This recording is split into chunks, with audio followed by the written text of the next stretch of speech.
Hello and welcome to Chesapeake Weekly. Well, it's time once again to talk about elections. A primary election will be held on June 21st for the House of Representatives. Now, this is a Republican primary, but anyone can vote in it, no matter what your party affiliation.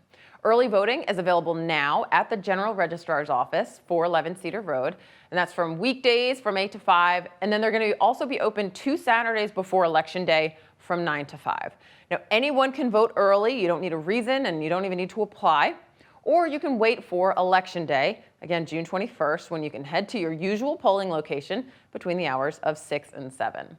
Now, something to note about this election, there is now an additional precinct. So before heading to the polls on Election Day, make sure you go online or call the registrar's office to check where you vote.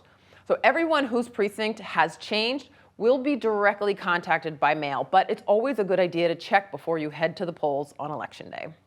Find your polling location, view sample ballots, and learn all there is to know about elections in Chesapeake by visiting cityofchesapeake.net/vote.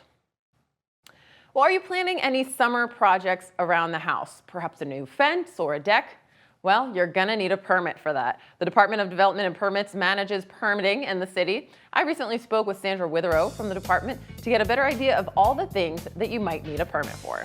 So we have several resources available to our citizens and or customers in general, one of which is on our website. As soon as you go to the Development and Permits website, the top left corner, there's a Do I Need a Permit button. That will step you through some of the basic questions that you would need to answer in order to determine if the work does or doesn't require a permit. Great. At that same page, at the bottom, we have an actual downloadable PDF that's the homeowner's guide to permits, and it has a more comprehensive list of exact projects that could be performed around the home and what kind of permits it requires and or plans that it may require. So our website offers that. We also have the resources of you can call into our office at any time, Monday through Friday, 9 to 5. 8 to 5, excuse me, and you can call in and our folks can help you kind of navigate the questions that you need to answer as far as if work requires a permit or does not. And I took a look at that resource. It really is the homeowner's guide. It is quite comprehensive, and I think folks might be surprised about some of the things that perhaps they do actually need to get a permit for. So what are some of those common things, and then maybe some of the stuff that folks might be surprised about? Okay, yeah, so some of the common ones are adding or replacing a deck or porch, adding or replacing a fence, and again, I'll say that again as far as replacing a fence. It's not just if you're doing, if you're replacing a fence, it actually requires a permit. So not just putting up a couple new boards? Yes, putting up a couple new boards. Wow. Technically, you do need a permit for that. Okay. So, and then there's putting in in-ground pools, which of course requires a permit. Those are some of the more common known ones, or building a shed. Okay. So some of the lesser known ones that I think people can overlook are if you're installing a garbage disposal. Now note, this is installing, not replacing the garbage disposal. Okay.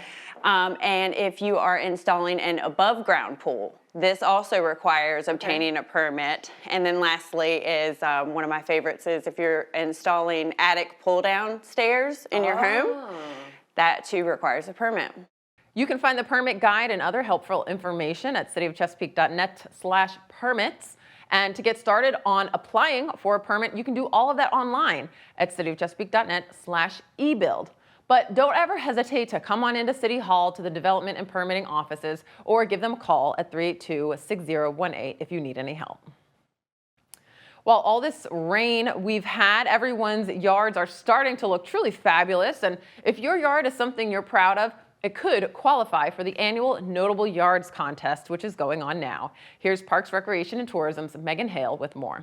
It's a way for folks to be nominated for beautiful yards in Chesapeake. So people can go onto a website and fill out a nomination form either for themselves or for a neighbor or friend that lives in Chesapeake that just really has a beautiful yard that's visually appealing, that supplies, shelter or water to wildlife creatures.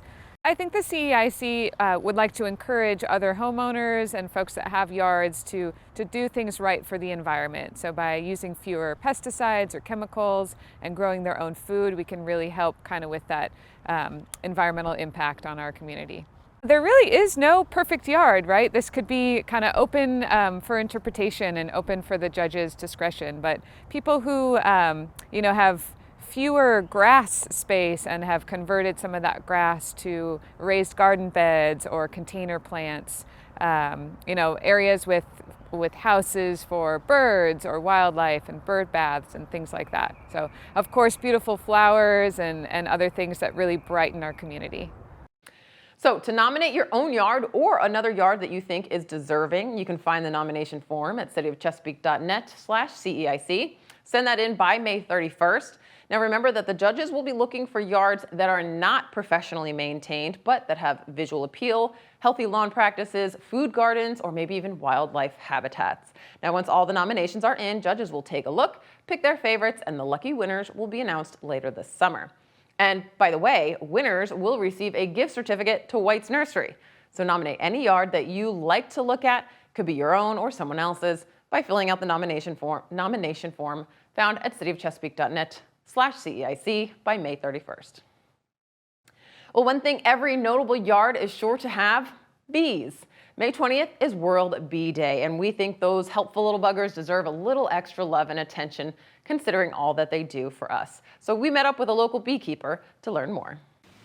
Honeybees are not out to sting anybody. They are there to do their own thing. They're pollinators, which is very important for all of our gardens, all of our trees, to cross-pollinate, to get them to grow. Colony collapse is a real thing. We're losing bees every year. We don't know where they're going. We don't know what's happening to them. You'll come out and there'll be no bodies or anything at all left. It's not like they're dying. If they were dying, we could attribute that to why they died. But what's happening is they're just disappearing. It's like they leave and they don't leave a trace. Without bees, we have no pollination of fruits and vegetables. So without bees, that really equals no fruits and vegetables in your stores to buy or in your gardens at home. The reason the app has you taking a picture of them while they're on the flower is because while they're collecting pollen, they're not aggressive at all. They're just going to collect their pollen and be on their way back to the hive. The best time to get out and take pictures of bees is during the day when it's nice out, above 40 degrees, and the sun is out and shining. Bees do not fly during the rain, so if you want to use the app, go out when it's hot, sunny, and a beautiful day. There's plenty of information online how to keep bees, and there's clubs in the area that are wonderful. I've gone to a couple of the meetings. They're welcoming you. They will teach you everything they need to know. Beekeepers are like family. They will teach you, they'll bring you in, and they'll help you with anything you want to learn. Now, in addition to Bee Day, we also recognize May as Mental Health Awareness Month. Chesapeake has a variety of mental health programs and services to help those who need it, from Chesapeake Integrated Behavioral Health Care and to Human Services and more. If you need help, it is available for you. Mental Health Awareness Month was recognized by Mayor Rick West at a city council meeting recently. Take a look. Throughout the pandemic, we have faced isolation, stress, and uncertainty, and a growing number of Chesapeake residents have experienced mental health symptoms. We have learned through this experience that we all struggle during challenging times and need support and access to care so that we can thrive. People who experience mental health challenges may be in your family. They may live next door, they may teach your children, or they may be in the next cubicle or sit in the same church pew as you.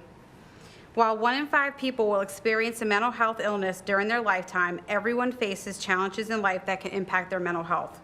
About half of Americans will meet the criteria for a diagnosable health condition sometime in their life, with symptoms starting by age 24 for most people. In addition, the average delay between symptom onset and treatment is 11 years, meaning that many people spend months or years facing mental health challenges before getting the help that they need and deserve. Here in the city of Chesapeake, we recognize that mental health is an essential part of overall health. Although our society emphasizes physical health, both are equally important for overall well-being. While it can be difficult to experience a mental health challenge, asking for help and personally acknowledging your lived experience is a sign of strength and an inspiration to others who may face similar challenges in their life. Recovery is possible. We each play an important role in supporting community members who are living with mental health conditions every day.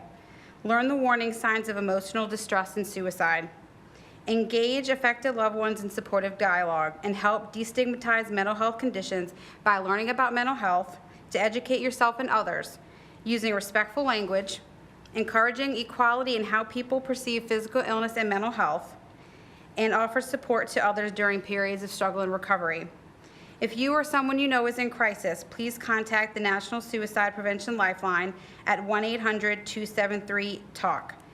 For additional resources, including treatment options and different resources that you can print out at home and utilize yourself and your family, please visit our website at cibhprevention.com. We want to thank the City of Chesapeake Council for acknowledging this very important month and bringing awareness to mental health. And Chesapeake works hard to make sure that the public is aware of the many wellness-related services available to its residents all throughout the year. A recent wellness fair brought valuable services to those who need it most. The month of May is Older American Month, and as a supervisor of the Adult Services Unit, we provide services in the community for older Americans as well as their support systems. And a lot of times as a supervisor, a lot of calls that I get are just people in the community wanting to know what services are available.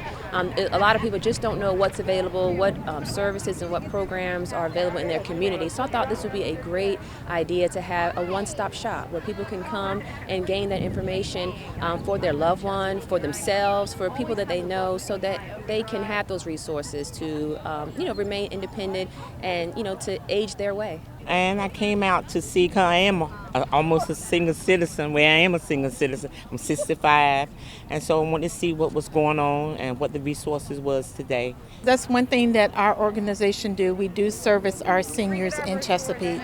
We serve about 5 different communities here in Chesapeake, and we do a delivery service of grocery bags, essential bags, and hot meals to seniors every month.